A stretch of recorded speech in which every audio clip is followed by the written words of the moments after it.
Shalom Uvracha. Nossa Parashá é chamada de Parashat Bo, traduzido como venha, porque ela começa com as palavras Bo el Paró, venha ao faraó. Hashem diz para Moshe, venha para o faraó, porque eu endureci o coração dele e o coração de toda a equipe dele. Kolavadav, todo mundo que traduzido como servo, hoje a palavra servo não sei como, mas Kolavadav, Evet pode ser traduzido como escravo, mas nesse caso são os ministros, os sábios do Egito. Então, aí traduziram como servo, tipo, não vão colocar escravo porque não é a mão de obra. Mas a tradução certa, nesse caso de Avadav, o que quer dizer esse versículo é toda a sua equipe, que Deus endureceu o coração do faraó e de toda a equipe dele. Vamos dizer, nos termos de hoje, se você vai falar sobre um presidente e todo o Senado, que o presidente decidiu fazer uma coisa ruim, todo o Senado, todo mundo votou a favor, ninguém votou contra. Essa é a intenção. Todos os ministros, todos os assessores, todos os conselheiros, todos. Então, o que essa parashá está nos dizendo é uma coisa muito interessante. Não vá ao faraó, venha ao faraó. O que quer dizer? Quer dizer que Deus está esperando ele lá antes dele chegar. Hashem, Deus já está lá antes de Moshe chegar. E qual o motivo para isso? Que o próprio Deus endureceu o coração do faraó e de toda a equipe dele, e por isso Deus já está lá antes de Moshe chegar. Vamos dar um exemplo em relação a isso. Tinha uma história que eu já contei várias vezes. Na Europa sempre faltou espaço. É tipo Israel de hoje. Israel é tudo assim, tem o quarto dos meninos, o quarto das meninas, o quarto dos pais. Você já chama isso de uma casa grande. De vez em quando é só o quarto dos pais, o quarto das meninas, e os meninos dormem na sala. Mas na Europa também sempre faltou espaço, não sei porquê, mas as sinagogas sempre tinham 2 andares. E o andar de cima era chamado de Weiberschil, sinagoga das mulheres, era sobradinho. Então tinha a parte de baixo, era a parte dos homens, depois tinha um buraco no meio assim, e lá em cima no segundo andar era a parte das mulheres. Daí a gente entende que tinha menos mulheres que frequentavam a sinagoga do que os homens, isso por motivos óbvios, que as mulheres não têm a mesma obrigação de rezar como os homens, e elas ficam em casa cuidando das crianças muitas vezes. Então geralmente quem ia para a sinagoga ou era uma senhora, né, que não tinha mais crianças pequenas para cuidar, ou era uma jovem que ainda não tinha casado, não tinha as crianças, e tinha uma senhora lá em cima que ela já frequentava aquela sinagoga há dezenas de anos. Chegou na parashá do Yosef, que Yosef ele vai procurar os irmãos dele no Shomron, e ela começa lá, a maior torcida na arquibancada lá em cima, começa, pega ele, joga ele no buraco, vende ele. E lá, a maior torcida, o Hazan para de ler, olha para cima e pergunta, minha senhora, o que aconteceu? Ela fala, todo ano ele vai lá, todo ano eles pegam ele, todo ano jogam ele no buraco, todo ano vendem ele como escravo, ele ainda não aprendeu, então aprende na marra, joga ele de novo, vende ele de novo. Então, na verdade, o que ela está dizendo, ela estava certa. Quer dizer, se a gente está lendo isso como uma história que já aconteceu, aí realmente você todo ano lê a mesma coisa, quer dizer, você não se lembra da história. Pergunta para qualquer criança a história do Yosef, todo mundo vai te contar. Então qual é o motivo que a gente lê todo ano de novo cada parashá? E o motivo é simples, que diz o Alter Rebbe que a gente tem que viver com o tempo. Viver com o tempo quer dizer viver com a parashá da semana. Ou seja, os assuntos espirituais dessa parashá, eles acontecem na nossa vida, no dia a dia. Então diz o Baal Shem Tov que até mandamentos como a vaca vermelha, que é um mandamento que aconteceu só 9 vezes durante a nossa história, e nem era um mandamento ligado a todas as pessoas, era uma coisa ligada ao Bet HaMikdash, e então só foi feita essa mitzvah de purificar as pessoas por meio daquele pozinho da vaca vermelha misturado com água, durante a época do Mishkan e do Bet HaMikdash. Então diz o Baal Shem Tov, a gente vive com a parashá mesmo, esses mandamentos que hoje eles não são mandamentos práticos, que eram ligados ao Bet HaMikdash, eles tinham um motivo que já não existe mais. Mesmo assim eles existem no nosso dia a dia, na nossa vida particular, hoje, aqui e agora.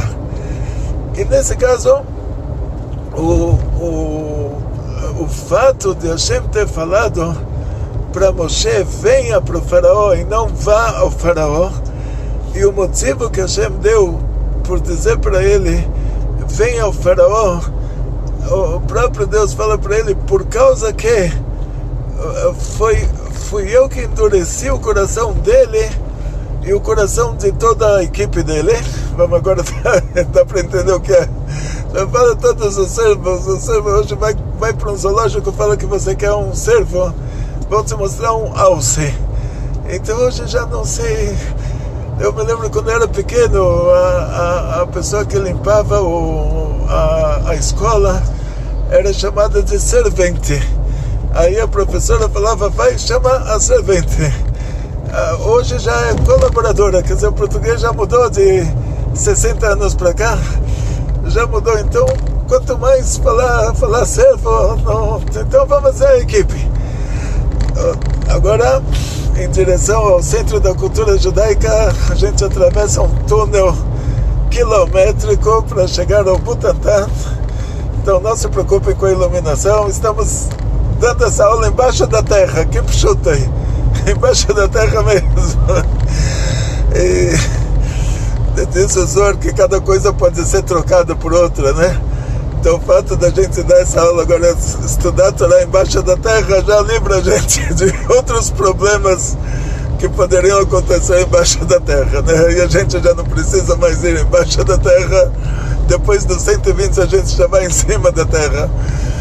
Então, voltando para o nosso assunto, o que a gente aprende daqui para hoje, nos nossos dias, para o nosso aqui e agora, que a gente tem que se lembrar disso desde a hora que a gente acorda até a hora que a gente vai dormir, e sonhar com isso no meio da noite também, é que quando você tem uma dificuldade, você tem que saber quem fez para você essa dificuldade, é lá de cima. Hashem fez para você. Então, mas qual o motivo que Hashem fez essa dificuldade? A Parashá conta que Hashem fala para Moshe, venha para o faraó, que eu endureci o coração dele e de toda a equipe dele para aumentar o número de milagres que vão acontecer agora no Egito, para que você tenha o que contar depois, que olhe o tamanho dos milagres, para que você possa ver com seus próprios olhos a interação divina aqui nesse mundo, para que você seja o Sheliach de mostrar para todo mundo, olha, não só que Deus existe, como na Europa tinha, desde a antiguidade na Europa tinha mitologia. Então eles estavam acostumados que o Deus era uma estátua, eles colocavam o Deus no devido lugar, faziam o Deus do tamanho que eles queriam, se o Deus era maior ou menor, eles decidiam que tamanho vai ter o Deus. Depois mudaram para o cristianismo, já é a mesma mitologia, mudou de cara, aí já pregaram Deus lá na parede, na madeira, penduraram na parede, eles também decidem qual vai ser o tamanho, em que lugar da parede se vai ser numa parede principal, numa parede secundária, mais para cima, mais para baixo. Hoje em dia está na moda a ciência decidir que tem Deus, a ciência decidir que não tem mais Deus, depois a ciência concorda que tem Deus, mas eles dão um limite para esse Deus. Um limite. Então a mentalidade europeia, tipo a mentalidade dos países desenvolvidos, é que Deus talvez exista, talvez não exista, a gente concorda que ele exista, mas dentro de certos limites que nós que estamos acima de Deus, nós determinamos, tipo assim eles dizem. Então eles determinam que Deus existe, eles dão já o limite de Deus. Então aqui na nossa parashá, Hashem diz para Moshe, venha para o faraó, quer dizer, Hashem já vai estar lá antes, a revelação divina já vai acontecer lá antes de Moshe chegar, porque eu endureci o coração do faraó e de toda a equipe dele, para que o número de milagres que vai acontecer aqui vai ser muito maior, para que você tenha o que contar depois para os seus filhos, para os seus netos. Então a coisa está óbvia. Nós sabemos na nossa religião que Deus, ele é infinito, ele está em todo lugar, ele cria e dirige o mundo a cada instante. De acordo com a Kabbalah, o mundo é como uma projeção. Deus vai criando o mundo novamente a cada instante, a cada trilionésimo de segundo, vamos dizer assim. E de acordo com e até um dos 13 princípios da fé judaica, que se a pessoa não acredita nisso, ele pode até ser judeu, porque a mãe é judia, mas ele já não é religião judaica. Um dos 13 princípios é que Deus dirige o mundo. Então Deus cria e dirige o mundo. E isso a mitologia já não concorda. A mitologia compara a criação do céu e da terra como um artesão que fez o artesanato, e depois ele pode morrer, o artesanato continua existindo. Então eles acham que a criação do céu e a terra foi isso. Deus criou o céu e a terra, e depois não tem problema. E mataram ele, pregaram ele na cruz, ele morreu 3 dias, e aí não tinha Deus nem no céu nem na terra. Aí depois, toda a mitologia que depois se tornou cristianismo, está baseada nisso. Que, olha, o Deus estava no céu, não sabia o que estava acontecendo na terra, depois ele desceu para a terra, e lá no céu ficou sem Deus, depois mataram ele, e ficou sem Deus nem no céu e nem na terra, e não aconteceu nada, quer dizer, o mundo continua existindo.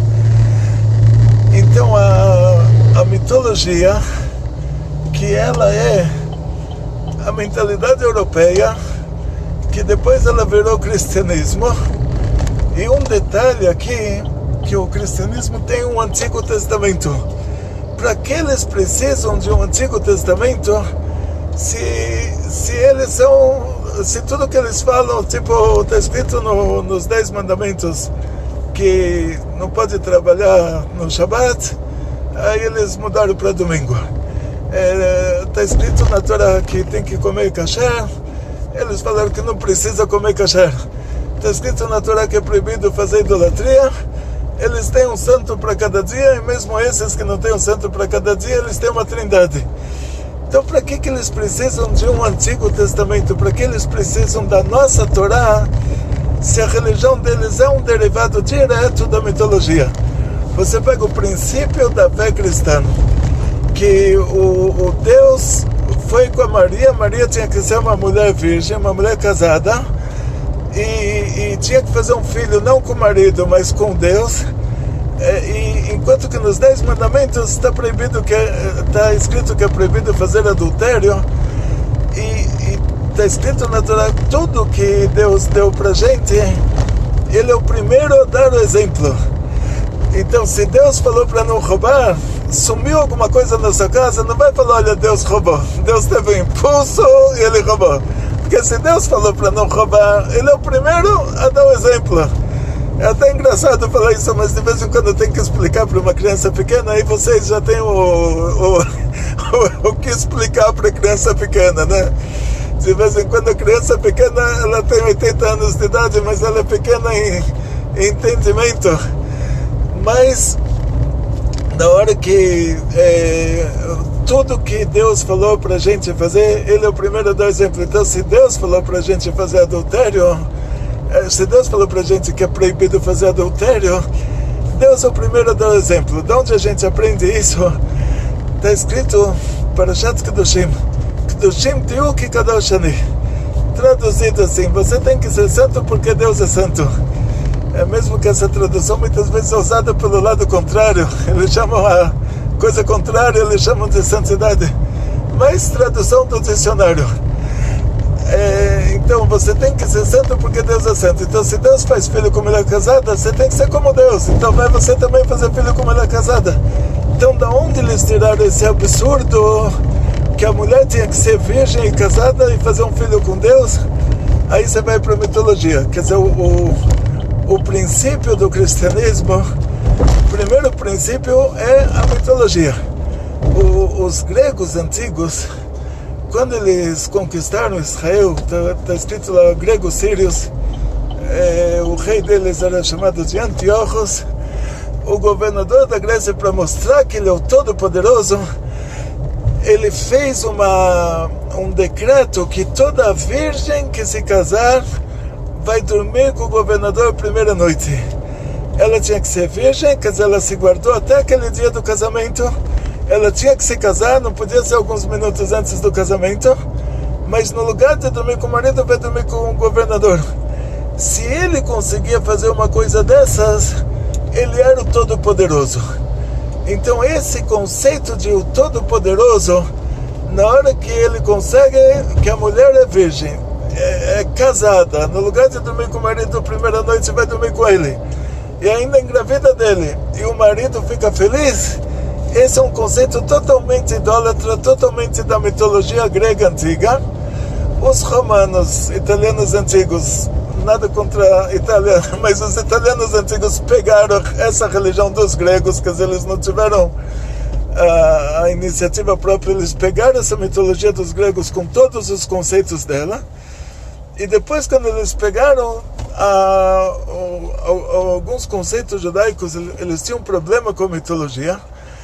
O problema era que na mitologia, o Todo-Poderoso, o conceito de Todo-Poderoso era esse, que o Zeus, ele foi com a mulher do anfitrião, ele teve o Hércules. Então, para o Hércules ser um semideus, ele tinha que ser o fruto de uma traição. O Zeus foi com a mulher do anfitrião, o anfitrião ficou feliz, e nasceu o Hércules, lá um mamzer de Deus. Então, esse conceito mitológico de o Todo-Poderoso foi aplicado pelo cristianismo em primeiro lugar. Quer dizer, o Todo-Poderoso é o Todo-Poderoso da mitologia. Agora, continuação.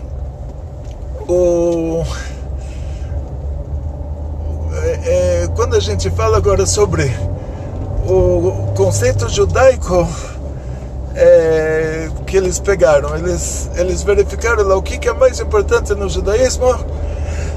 O rei Davi, ele foi ungido pelo profeta Shmuel, ele se tornou Melech HaMashiach. Eles transliteraram isso como Messias. Eles poderiam traduzir a palavra ungido, que a unção passou um perfume na cabeça dele, passou nele um perfume. No lugar disso, eles transliteraram, quer dizer, eles tiveram interesse, porque tinha coisas que nem dava para traduzir, eles inventaram uma tradução, como o Shafan Ernevet, que inventaram que é o coelho e a lebre e não era, ou a Negatzarat, que inventaram que é lepra e não era. Eles traduziram até coisas que não tinha como traduzir, tinha que transliterar, eles inventaram uma tradução. Então agora, por que nesse caso de Mashiach eles transliteraram, sendo que a tradução é super fácil? É a unção do rei por meio do profeta Shmuel. O que eles precisavam para resolver o problema deles lá do governo é que na mitologia tinha essa falha. Eles estavam felizes com a mitologia, mas na mitologia, se você assassinava o rei, a pessoa se tornava um deus, um semideus. O rei era um semideus, A pessoa que assassinava o rei, ele subia ao nível de semideus. Se ele conseguiu assassinar um semideus, ele se tornava um semideus também. Então eles precisavam de uma garantia para o governo. Eles encontraram na nossa religião esse detalhe, que o profeta Shmuel, ele ungiu o rei Shaul, ele ungiu o rei Davi. O rei é nomeado por Deus, é proibido assassinar o rei. Isso que eles queriam do judaísmo, nada mais do que isso.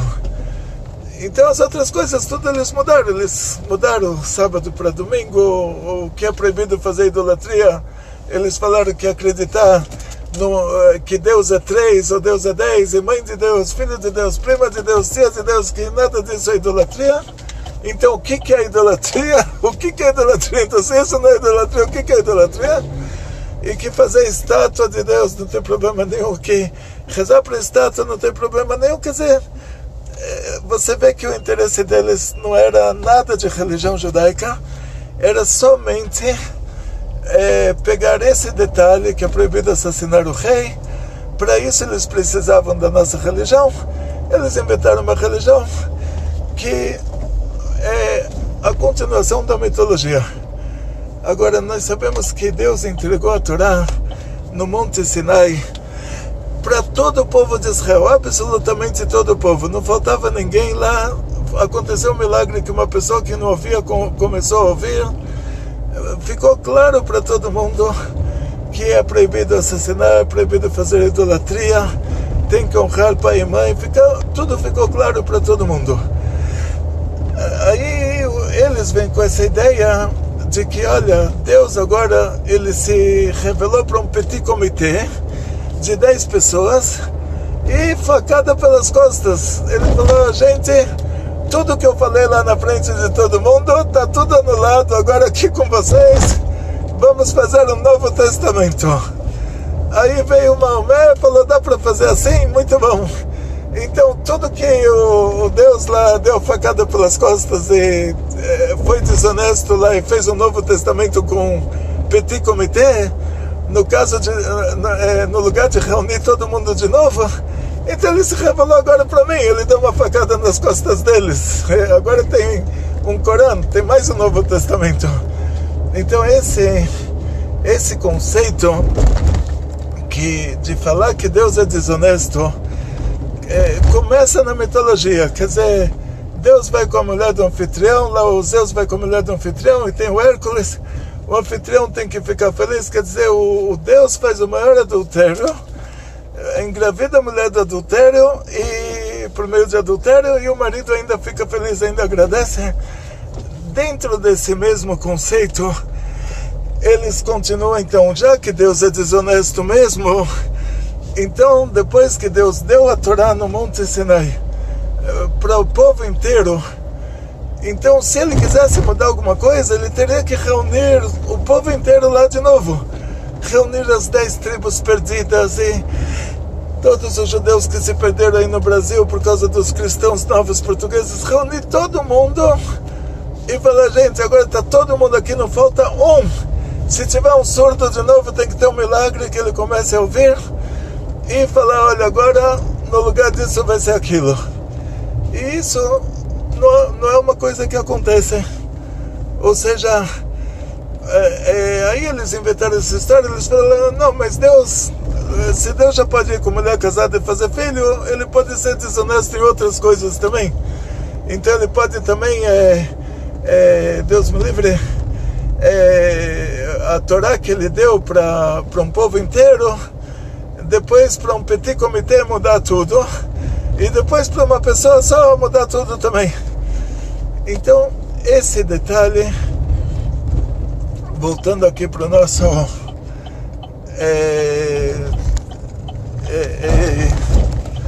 aqui no nosso caso, esse detalhe principal, que a gente tem que deixar isso bem claro. Porque eles precisam de um Antigo Testamento? Se toda a religião deles é uma mitologia, se todo o cristianismo é uma mitologia, Deus faz adultério, Deus dá a Torá para o povo inteiro e depois pelas costas ele se reúne com um petit comitê e muda tudo, quer dizer, o Deus é um desonesto. Então, para que eles inventaram essa religião? Para que eles precisam colocar a gente nessa religião e falar que eles são uma continuação da nossa religião? Deus me livre, quer dizer, a nossa religião que proíbe adultério, que proíbe idolatria, e eles dizem que Deus faz adultério, Deus faz idolatria, e Deus é estátua, e coloca isso como continuação da nossa... Para que eles precisam a gente aqui? Fala que eles são continuação da mitologia. Por que precisam colocar a gente nessa história? Eu até parei para essa parte da aula, até dei uma parada para o barulho do carro não atrapalhar. Eles precisam de uma legitimidade, legitimação. Se eles falassem, olha, eles são a continuação da mitologia grega, que virou a mitologia romana, que virou a religião italiana, que virou o cristianismo, todo mundo ia dar risada, ia falar, mas a mitologia é um papo furado. Então, não tem uma legitimação, não tem uma legitimidade. Agora, na hora que eles falam, olha, sabe esse Deus, o Todo-Poderoso de verdade, que criou o mundo em 6 dias, e no 7º dia não criou nada. Então, esse Deus que deu a Torá para o Monte Sinai, esse Deus que fez todos esses milagres no Egito, esse Deus que deu lá as 10 pragas para o faraó, esse Deus tão grande, ele é o nosso Deus. Assim, eles pegam a legitimidade da gente. Tipo, eles falam, olha, tá vendo aquele Deus que fez todos aqueles milagres no Egito, que tirou o povo de Israel do Egito? Aquele Deus é esse Deus aqui da idolatria. Então eles precisam disso só para isso. A gente fala assim, para comida ser kasher, tem que ter o selinho do rabino. Então, tem uma aluna que sempre que ela compra alguma coisa, ela me fotografa o selinho, me manda a fotografia do selinho, pergunta, rabino, é isso mesmo, isso é kasher? Esse selinho aqui está certo? E por quê? Porque se tem a supervisão rabínica, quer dizer que aquilo é kasher, tem um rabino carimbado. Então o que eles precisaram, porque eles pegaram esse Antigo Testamento, que eles falaram, olha, esse Deus aqui que fez todos esses milagres, ele é o Deus da idolatria e o Deus do cristianismo. Eles queriam essa legitimação, falar que o Deus deles é o nosso, e absolutamente não tem nada a ver. Isso que eles dizem que fizeram milagres lá, os sábios do faraó, Moshe, está escrito lá, Aaron jogou o cajado dele, o cajado virou tanim é um jacaré, traduzido como cobra, mas é um jacaré, é o crocodilo, desculpa, jacaré é pacato, crocodilo do Nilo, o animal mais feroz da região. Faraó é comparado ao crocodilo do Nilo, que é o animal mais prepotente na cadeia alimentar, ele come todos os animais, nenhum animal come ele. O cajado de Aaron virou crocodilo. Os Hartumim, os sábios do faraó, cada um jogou o cajado dele, o cajado virou crocodilo também. A primeira praga, Aaron deu uma cajadada no rio Nilo, o rio virou sangue. O faraó chamou os sábios dele e eles fizeram a água virar sangue também. Então o faraó falou, olha, está vendo esses milagres aí? Aqui o Moshe, ele trouxe um feitiço para a Universidade dos Feiticeiros. Ele sabe fazer isso numa quantidade grande. Ele transforma o rio inteiro em sangue. Mas os Hartumim aqui, eles transformam um copo de água em sangue. Quer dizer, ele é um feiticeiro maior do que os outros. Então, quando a gente fala sobre milagres, para que exista o livre-arbítrio no mundo, quando do lado da Kedushá, Moshe Rabbeinu consegue transformar o rio Nilo em sangue, os Hartumim do faraó também têm que ter esse poder de transformar água em sangue. Para a pessoa poder optar, para o faraó poder falar, olha, entre Moshe e eles, optar por eles. E esse é o assunto que Deus endureceu o coração deles. O que quer dizer Deus endureceu o coração deles? Para eles falarem, olha, o que Moshe Rabbeinu está fazendo um milagre, a gente faz milagre também. A gente faz multiplicação do pão, multiplicação do peixe, multiplicação das dívidas, o que você quiser, o que milagre você quiser, a gente faz igual.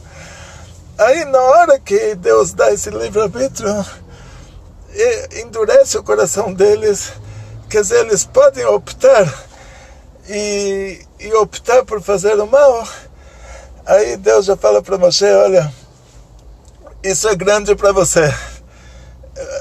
Então, eu já vou estar lá antes de você chegar. Venha para o faraó. Venha porque eu já estou lá te esperando. Porque eu endureci o coração deles e o coração de toda a equipe deles.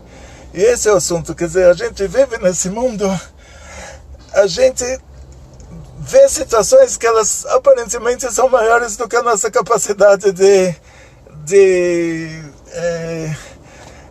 aí Deus fala pra gente, não se preocupa, quem fez tudo isso foi Deus, para que exista livre-arbítrio, para que as pessoas possam optar entre escolher o bem e escolher o mal, para que as pessoas tenham o mérito de ter escolhido o bem, tenham lá em cima um grande paraíso, ou tenham o desmérito de ter escolhido o mal, tenham lá embaixo uma retificação limitada para 12 meses no máximo.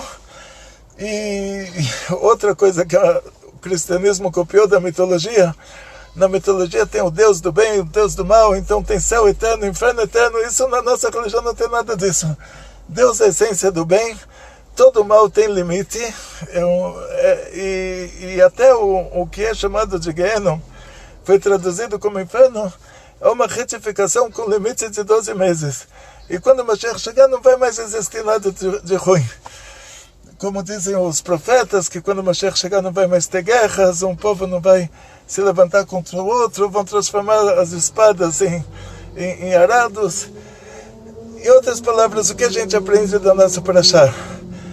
Que o mundo é ruim, O coração do faraó é duro, o coração da equipe dele é duro, mas com tudo isso, saiba que Deus está lá te esperando para te ajudar em cada uma dessas situações horríveis, e que quem fez tudo isso foi feito, toda essa dureza foi feita por Deus, para que a gente tenha o mérito de superar ela, de superar todos, hoje é comum falar, vencer os desafios, e por meio disso receber um paraíso muito grande, que 1 hora no Baixo Paraíso é como 70 anos dos maiores prazeres aqui nesse mundo. 1 hora no Alto Paraíso é como 70 anos no Baixo Paraíso, e toda essa dureza, como está escrito na Parashá, é para que Hashem possa aumentar o número de milagres, mostrar a interação divina nesse mundo, para que você saiba que Deus não é alguma coisa pendurada na parede, pregada lá na madeira, pendurada na parede, ou alguma coisa que a ciência decide que existe, depois decide que não existe, depois decide que existe, mas no limite que está abaixo do ser humano, mas sim que Deus, Ele é a essência do bem, Ele está interagindo com a gente. Então todas essas dificuldades são, como diz a Parashá, para que Deus aumente para nós o número de milagres, para que a gente tenha o que contar, para que a gente possa contar que o nosso Deus interage com a gente no dia a dia. Quando a gente chega na dificuldade, Ele já está lá antes de nós, esperando para resolver o problema. E para a gente ter o que contar, como Deus resolveu para nós os problemas, todos os milagres, o Toto Maftim. Então agora desejo a todos muito sucesso, muita saúde, muito dinheiro, muitas felicidades. Fiquei muito feliz que atrasamos um pouco com a aula, e as pessoas começam a reclamar que olha, domingo não teve aula, e segunda não teve aula, e ontem não teve aula, e eu nunca fiquei tão feliz com tantas reclamações. Geralmente a gente recebe uma reclamação, fica triste, mas aqui não, são reclamações que deixam a gente alegre. Então vamos em frente e continue reclamando, mas sempre não se esqueça colocar um joinha, então publicar o nosso canal, porque se você coloca o joinha, se você coloca uma observação, o próprio YouTube já vai divulgar o nosso canal, mais pessoas vão aprender a Torá, e como está escrito no futuro, que todo o mundo vai se encher do conhecimento divino, como tem água no mar, assim vai ter o conhecimento divino sobre toda a terra.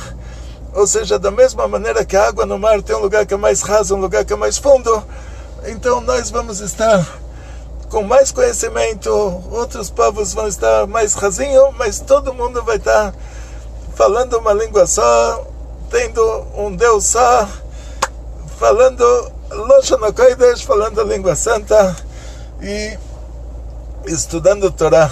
Toda a terra vai se encher do conhecimento divino. Para apressar isso, vamos então divulgar o nosso conhecimento divino para o mundo inteiro. A gente faz a nossa parte na língua portuguesa. E como a gente consegue fazer isso? Publique nos seus grupos de WhatsApp as nossas aulas.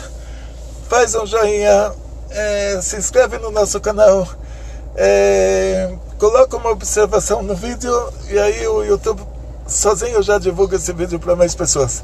Atzlacha, Briut, Panasá, Beshefa, Bekol Tov.